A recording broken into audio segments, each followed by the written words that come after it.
Ladies and gentlemen, welcome back to the offices of Hold My Nuggets Incorporated for your 2019-2020 postseason Super Bowl 54 post-game analysis show. I am your host, the diligent, vigilant, meticulous, sagacious, conscientious, analytical, methodical individual, the Chiseled Adonis, and we have finally reached the plateau. We have finally reached the summit. We have finally reached the mountaintop of the football season where we saw the Kansas City Chiefs overcome the 50-year odyssey to become your NFL Super Bowl champions. Congratulations to Chiefs Kingdom and those Kansas City faithful who have stuck through 50 years of not being able to hoist up the Lombardi. And it's double, important because this being the 100-year anniversary of the NFL, 50 years since they last won, and more importantly, 50 years since the merger of the AFL and the NFL, spearheaded on the AFL side from one, the late Al Davis, and also Lamar Hunt, who was the former owner of the Kansas City Chiefs, and now the ownership has shifted to his son. I believe it's Clark Hunt, whatever the case may be. Kudos to their family and the Kansas City Chiefs faithful. Unfortunately for the 49ers, they do not restore the glory and prestige they once held in the big game. They went from being undefeated 5-0 to losing their last two visits, falling to the Kansas City Chiefs 31-25. And now, where we saw a 50-year streak get ended, we see a 25-year streak continue as the 49ers have not won since 1994. But we are talking about that right now. I'm not going to say we ain't talking about that right now, because let's break down what transpired. Let's just keep in mind what I did say. First and foremost, in my predictions, I said the spread in score would be 6 points. That being inaccurate as the game closed 31-20. However, I did say Jimmy G would not throw over 250 yards. That he did not. And also, nobody for the 49ers would be over 100, let alone over 80. And damn it, I was correct there as well. Now, a couple of things did not go in my way. I thought Patrick Mahomes would be over 300. He was not. I said he'd throw for 3 touchdowns. He was, responsible for 3. He threw 2 and ran for 1, but regardless, should he have got MVP? Probably should have went to Damian Williams. But let's talk about what happened. First and foremost, for the 49ers, and more importantly, Kyle Shanahan. Second time in 4 years, you make a trip to the big game and you blow a double-digit lead. Almost a double-digit lead. Up by 10 with 7:15 remaining. And these guys could not get it done. I don't want to hear anything about, Kansas City came back against Houston. They came back against Tennessee. Well, yes, they did. But the 49ers are a different level football team. This is a team just like Tennessee, which is geared to run away with the game and put games on ice and not allow teams to come back. But more importantly, this is a team in the fourth quarter with 7 minutes remaining that gave up a 21, point run. Unanswered.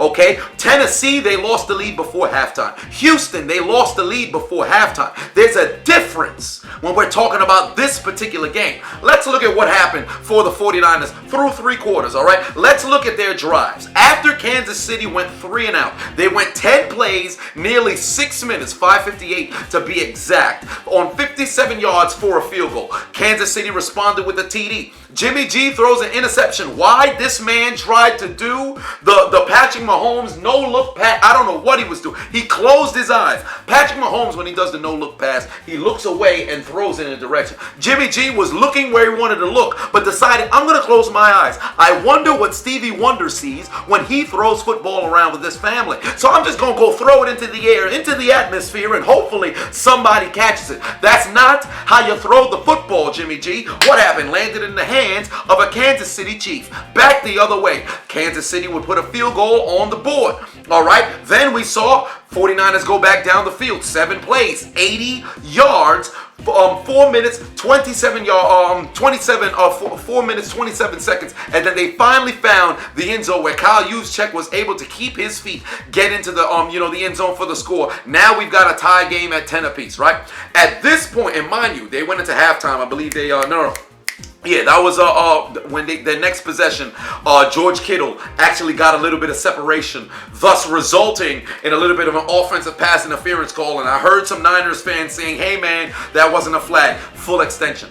It's ticky-tacky, yes, but when you got that full extension, they fixing to call it. But what about what happened in New Orleans? Did you forget Kyle Rudolph? I said it was a pass interference. All right, but they're probably not going to call it that late in the game. Tail end of the second quarter, you're probably going to get that flag. So for the officials, hey, what you going to do? I'd say it was fair call. Unfortunately for the 49ers, that pretty much was the end for them in that half. I would have loved to see them go for something. You did have 3 timeouts into that final drive, but ultimately they opted to go and take that knee. Fresh into the second half, this is what we see, all right? Remember, I said in the third quarter, we would have 3 drives most likely, and the third drive would peel into the fourth. That was not necessarily the case because we got 4 drives. However, let's take a look at what happened in the third. 5-minute drive from San Francisco to go and get a field goal, resulting and back the other way, Kansas City with an INT. Then San Francisco would add a touchdown as Raheem Mostert would find pay dirt on both the drives for the 49ers combined for nearly 10 minutes. I think it was about 9 minutes and 20-some seconds for both drives combined, all right? And Kansas City did nothing in the third quarter but turned the football over as Mahomes would throw back-to-back interception.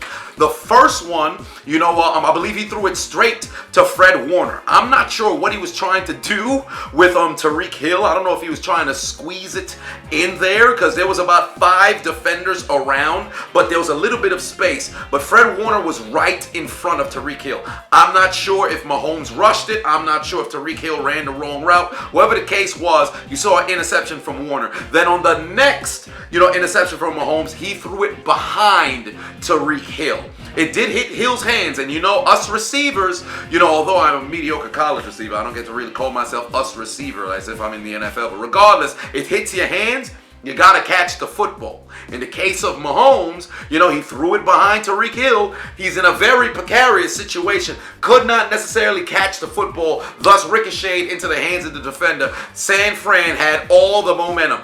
Then when we entered the fourth quarter, this is where things went downhill from them. First and foremost, they held the football for 3 minutes. They punted it away. Kansas City responded with a touchdown. Patrick Mahomes was able to find Travis Kelce. And on this drive, let me point out to you, okay?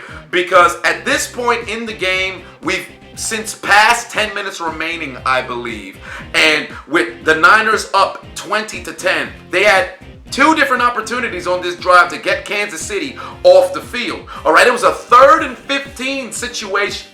3rd and 15 situation. Tyreek Hill catches a bomb 44 yards deep. He was wide open.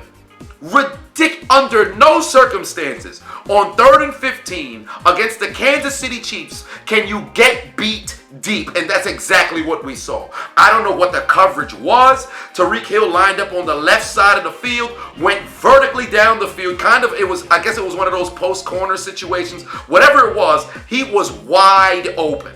Okay, and that opened up the door for Kansas City because all it takes is one play. We've seen in both playoff games, it was sparked by a McCole Hardman return. I believe Houston, it was sparked by McCole Hardman return. Against Tennessee, I think McCole Hardman had like a 30-yard return, and then all of a sudden they turned on the Jets. Whatever the case was, and after this play, Kansas City became a whole different team. But there was another 3rd down situation, and what happens? Pass interference. The man ain't turn around on the pass to Travis Kelce. You got your back towards the tight end and got the nerves to stand there like, oh, what happened? You've got to be kidding me. You've got to be kidding me. This Kansas City turned San Francisco into Kansas City of last year against the Patriots in the AFC Championship. The failure to get off the field on 3rd downs that truly mattered. Then we saw Travis Kelce catch it in the end zone down by 3. Mind you, although it's 7 minutes that was left in the game and there was a 10-point deficit for Kansas City, it didn't feel like they were that far away.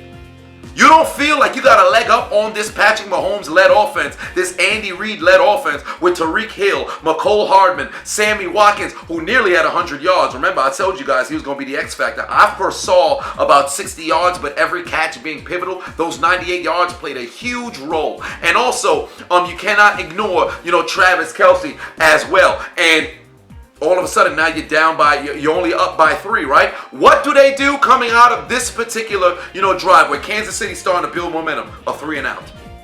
A 3 and out. And the play calls are like, you saw one run that picked up 5 from Mostert, and then back-to-back passes. What are you doing, Kyle Shanahan? What are you doing? This didn't make any sense to me. Shanahan just says, let's abandon the run game and become falling in love with the passing. I believe Jimmy G threw the ball 31 times on this game. Why? That is not he threw more times in this particular game, and they had the lead for well over 40 minutes. In contrast to what we saw, well, I can't say they had the lead well over 40 minutes because Kansas City did lead, 10-3. But they had the lead with 40 minutes had elapsed, and they still had the lead. All of a sudden, Kyle Shanahan remembers what he did back when he was in Atlanta. Like, oh no, let's just forget, running the football. Let's pass it. Stupidness. So they go 3 and out. Kansas City gets the football back, and everybody can feel it in the air. They about to go score. And what happens? 7 plays, 65 yards, 2 minutes and 26 seconds. They find themselves in the end zone. Hey, Damian Williams, here's the football. Let me go extend it over the pylon, and we got a touchdown. And they take the lead 24-20. And a lot of people were saying, well, it's not a touchdown. His foot was out of bounds before the ball crossed. Look at the replay. Pause it. At the minute, or I should say the second that his foot touches, the out of bounds line, the ball is already over the pylon. All right? That's a TD. San Francisco blew the damn lead. Now you're down by 4. And I'm sorry. We've seen this San Francisco team come from behind in a very close game against New Orleans. But this is a whole different animal. This is the Super Bowl, okay? And there's not an amalgam of time left on the clock. More importantly, this is not a field goal sort of game-winning situation. You need a touchdown here. You're down by 4. There's no 4-point field goals. That doesn't exist, okay? What do they do now? Oh, let's get a turnover on downs. Let me overthrow Emmanuel Sanders on I believe it was 3rd down.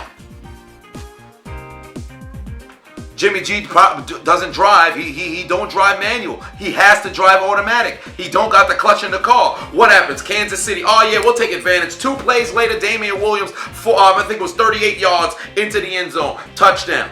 Up by 11 with damn near how much time was left? I think it was under 2 minutes remaining at this point. Game done. Game is done. There's no comeback, and Jimmy G throws an interception. That was the name of the game. Let's look at some stats here just to read it off for you. The MVP was Patrick Mahomes, and on the day, he was 26 of 42, 286 yards, 2 TDs, and those 2 INTs in the 3rd quarter. Damian Williams, who I believe should have been the Super Bowl MVP, 17 carries, 104 yards, 1 touchdown run, and also a touchdown catch on 4 catches for 4 catches for 29 yards and a score. Travis Kelce, 6 catches, 43 yards, a TD. Sammy Watkins, 5 catches for 98 yards. Tyreek Hill, 9 catches, 105 yards. You know what, thinking about it, Mahomes also had 29 yards rushing. But you know what?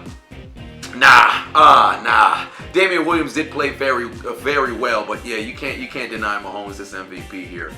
You can't deny Mahomes this MVP here. Because Damian Williams ain't really feel like, oh, he's the MVP all day. Because eliminate that 38-yard run. Yeah. Gotta give it to Mahomes. Yeah, I can't avoid it. I'm one of those guys that's, man, let's give it to somebody other than the quarterback. So I try to make an argument. I can't really make an argument here. You gotta give it to Mahomes. All right, on this 49er side, porn star Jimmy G, 20 of 31. Why he threw the football 31 times, I wish I could tell you. Okay, 219 yards, 1 TD, 2 INTs. On the ground, Raheem Mostert, 12 carries, 58 yards, and a score. Tevin Coleman, 5 carries, 28 yards. But the name that I'm going to touch on after I get done with all of these stats, Deebo Samuel, 3 carries, 53 yards, and might I add, the longest rush by a wide receiver in the Super Bowl's history, with a 32-yard rush. All right. On top of that, he wasn't their leading receiver. Their leading receiver was Kendrick Bourne with 2 catches for 42 yards. Kyle Juszczyk, 3 catches, 39 yards, and that one score. Deebo Samuel, 5 catches, 36 yards. Emmanuel Sanders, 3 catches, 38 yards. George Kittle, 4 catches, 36 yards, and nobody else really had over 10. Then Jeff Wilson, 1 catch for 20 yards. But let me touch on for San Francisco. Deebo Samuel could not be stopped. All day, whenever he touched the football, he moved the chains, okay? He had 5 catches, those 3 carries. So he touched the football 8 times. He had 6 first downs. When he ran the football, every single time, they moved the chains. It felt as if every single time he touched the ball, there was a spark. So if you're the 49ers, if you're Kyle Shanahan, if you're Jimmy G, and you want to be able to advance the football, get it into the hands of Deebo Samuel. Okay? If you're going to throw, this is a man who should have had 12 targets. This is the guy who should have had 15 targets. If there was anybody who was trying to get the ball into their hands, it was Deebo Samuel, because everybody else was struggling. They called a ton of these terrible screen, plays that did not go anywhere. Okay? And on top of that, running the football got you here. Tevin Coleman over 100 in game number 1 against Minnesota. Raheem Mostert over 200 in the NFC Championship against Green Bay. And you come out here and you only give 12 carries to Raheem Mostert? You only give 5 carries to Tevin Coleman? What was the game plan here? What was the game plan here for San Francisco? For Kansas City, it's just sheer resiliency. That third quarter killed them. They were struggling in the first to really put together a drive outside of that field goal and touchdown drive. But they were struggling. Those 2 INTs that Mahomes threw, that should have been killer, nail in the coffin. Once Kyle Shanahan saw you up by 20-10, run the damn football. But no, that's not what happens. We saw a repeat of Super Bowl 51 where the Patriots came back from 25 down and they credited all the success to Tom Brady and James White and all those guys, when they really should just say Shanahan blew the damn game. And you saw the same thing happen here. Kudos to the Kansas City Chiefs and the resiliency they saw. The only team in Super Bowl history to have 3 consecutive postseason games where they come back from double digits. But this is entirely on the hands of porn star Jimmy G's, inability to go find, open receivers and make smart decisions. And also Kyle Shanahan's play calling. I just don't understand. The 49ers defense did what they had to do.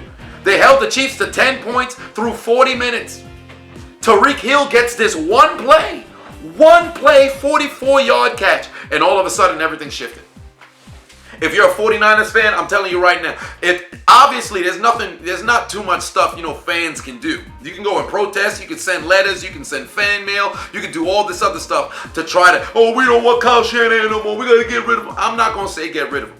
But somebody got to go have a conversation with this man. Because both Super Bowls have the exact same tale, there's an issue. You're the one common denominator. Something got to get fixed. I ain't saying kick him to the can, okay? Because he can coach. He's proved that he can coach. All right? Let's not say because he ain't win nothing recently, he sucks. That's not the case, all right? Because Andy Reid, they were saying he sucked for 15 years. All of a sudden, after 21, he finally was able to get that monkey off his back and walk away with a Super Bowl championship and finally say, I'm a head coach that won the Super Bowl. Man has 222 wins. He finally put that stamp and said, hey, I'm a Hall of Fame coach. He got the opportunity now. You want to know why? People who say, well, if you got over 200 wins, that should make you an automatic shoo-in for a Hall of Fame. Well, there are some coaches who have been prolific in the regular season, prolific when it comes to winning games, and they're not in the Hall of Fame. A la, como se dice, Marty Schottenheimer.